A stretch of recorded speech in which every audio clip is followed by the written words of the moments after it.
Good morning, my word nerds. Welcome to Monday. Yay! Beginning of a brand new week. You can make this week anything you want to make it. So this week we're going to make it about big, long, fancy words. If you don't already know, my name is Christine. I am a member of the Perry Girls, and each and every weekday morning I bring you a new and amazing word of the day for you to add to your vocabulary so that you can sound smarticles. Good morning, Laura. How are you? You guys, we have the Realty Goddess in the house. All right. Doesn't get any more a super heart. You're my first. You just popped my super heart cherry. Thank you so much, my love. Big loves goes out to you now. Hi. Who else snuck in there? Darcy's in there. I see John in there. I feel like romper room again, you guys, when I do this. All right. So let's get to the word of the day, shall we?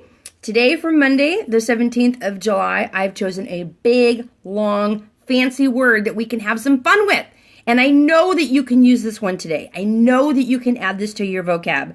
And I know you can drop this in a convo today. I know it. I just know it. Are you ready? You ready? Ultracrepidarian. Ultracrepidarian. That is the word of the day. So let's spell it out because it's a big, long word. Ultra, U-L-T-R-A, crepi, C-R-E-P-I, Darian, D-A-R-I-A-N. Ultracrepidarian. See? You feel smarter already. Now let's talk about what ultracrepidarian means. An ultracrepidarian is relating to a person who criticizes or judges outside their area of expertise. So, let's keep this really relevant, shall we? We have the Realty Goddess on this scope, okay? Quite by accident. So this is how you know I'm doing this on the fly, okay? If I were to somehow criticize one of her open homes or her staging or how she goes about doing, her selling either on social media or in person, that would be ultracrepidarian because I don't know diddly squat about selling real estate, okay? I should know a little bit more about real estate than I should because my father is a real estate attorney, but I don't. I just don't. It's not my forte. Now, flip the switch a little. If Laura were to try to tell me about how to process payroll at a high-tech company, I think we would be flipping the ultracrepidarianists a little bit, right?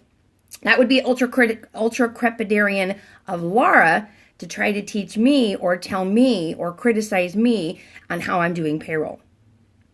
So for those of us who do payroll on a daily basis, everyone around us is ultracrepidarian. Every single employee. Because they'll call me and they'll tell me what the law is or they'll tell me what the rules are.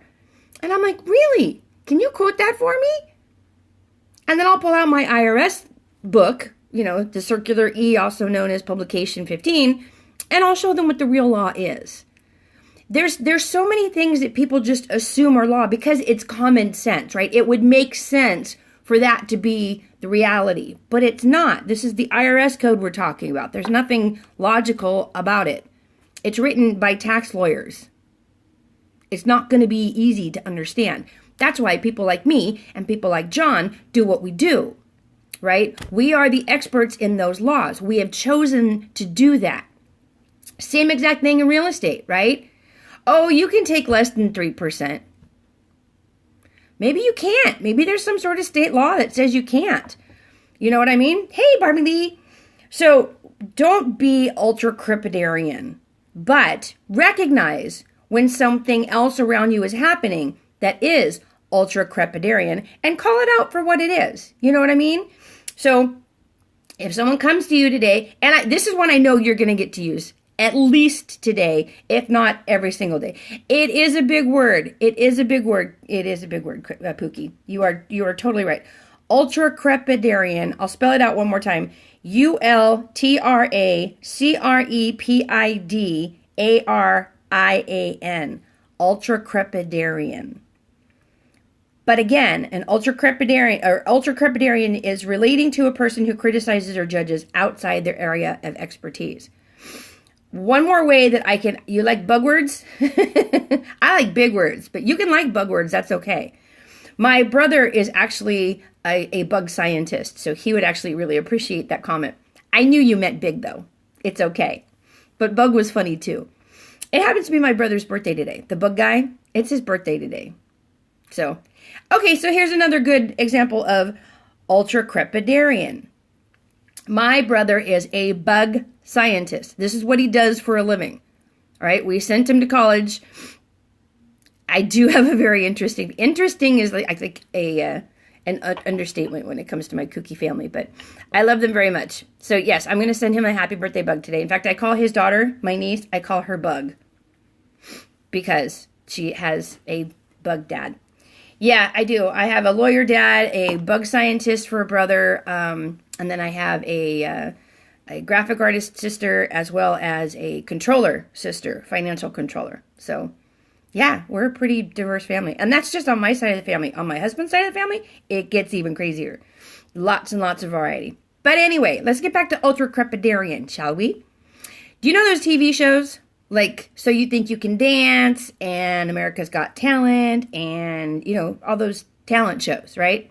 Okay, so, no, that's me. I'm the controlling sister. If you were to take Simon Cowell from America's Got Talent, right, who's totally into talent. He can hear what people are going to want to hear on the radio next. And he's really good about putting bands together. He's really good about putting groups together. He's really good at promoting, individual acts, right? That's what he does. If you were to take him and put him on RuPaul's Drag Race as one of the talent artists, one of the judges, he would be completely out of his element. So anything that he did or said, he knows his stuff, but I don't think he'd be a good judge on RuPaul, on the Drag Race. You know what I mean? I'm just saying. So, because that's outside his area of expertise. He's not a drag queen, first of all, and I wouldn't consider him an expertise on drag queen fashion, on drag queen performances. Exactly, it's not his thing. So for him to become a judge on RuPaul's Drag Race would be ultracrepidarian. That's a perfect example. Perfect example. So there will be some point in your life today, somewhere in your world, personally, professionally, something in between. You're going to either exhibit or you're going to find ultracrepidarian today. You're going to find this. It's going to happen. Point it out. Find a nice way to point it out, right? Don't be a jerk about it. But this is what we use these words for, right? And it's going to make you sound super smarticles, and then you can start a whole conversation around ultracrepidarian, right? And why people should just kind of stay in their own lane. Nicely, right? There's a nice way to do this. You could even bring it up and say, hey, Christine said we should all just stay in our own lanes. What do you think she meant by that? Start the conversation like that. Always ask open-ended questions if you really want to. You can totally be nice. You can totally be nice and still use this word, right? There's just don't be harsh about it. Oh my God, that was so ultracrepidarian. They're going to look at you and walk away or smack you. We don't want to get smacked, right? We want to sound smarticles and we want to share the smarticles. So ultracrepidarian, relating to a person who criticizes or judges outside their area of expertise. All right? Do not practice ultracrepidarian today, right? I don't want to see any of it. But when you see it, now you're going to know what it is. You can say, oh, that person is judging outside their area of expertise. Or you can say, that's super ultracrepidarian. Sounds like my husband. Exactly. Don't be the nasty know-it-all nerd, right? Nobody likes that person. In fact, you know what? That person is usually ultracrepidarian in the worst kind of way. So, now you know what the word means. Use it, don't abuse it. Be good to yourselves. Be good to one another. Know that I love you all. Thank you all so much for all of the hearts. Thank you so much for joining us this morning. And thank you for my very first super hearts. Yay! I love you all super, super, super, super much. And I will see you back here tomorrow morning for the Tuesday edition of Word of the Day, where we are going to share our word with the heart tribes. And they did give me a fairly long word, but it's also compound. Ooh, ooh. So we're going to have fun tomorrow. All right? So until then, mwah. Bye now.